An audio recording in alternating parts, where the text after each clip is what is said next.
ഈ വലിയ നോമ്പിൻ്റെ കാലഘട്ടത്തിൽ ഇന്ന് വരെ കുറച്ച് സമയമെങ്കിലും ധ്യാനത്തിനായിട്ട് മാറ്റിവെച്ചവർ എത്ര പേരുണ്ട്? കൈ പൊക്കിക്കോ. ഒരാളുണ്ട്. വലിയ നോമ്പിൻ്റെ കാലഘട്ടത്തിൽ പ്രാർത്ഥനയ്ക്കായിട്ട് മാറ്റിവെച്ച എത്ര പേരുണ്ട്? അതൊരുപാട് പേരുണ്ട്. സന്തോഷം.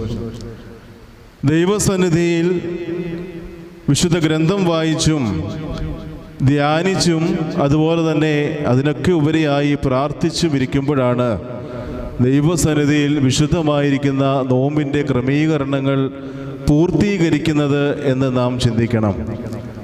നമുക്കൊക്കെ അറിയാം, ഒരുപാട് നന്മകൾ ദൈവം നമുക്ക് നൽകുന്നുണ്ട്, ഇല്ലേ? ആർക്കെങ്കിലും ദൈവം നന്മകൾ നൽകാതെ ഇരുന്നിട്ടുണ്ടോ? ഇല്ല. ഒരു ചെറിയ ഒരു കഥ പറഞ്ഞുകൊണ്ട് തുടങ്ങട്ടെ. ഒരിക്കൽ ഒരു മുക്കുവൻ എന്ന് പറഞ്ഞാൽ ആരാണ്? മീൻ പിടിക്കാൻ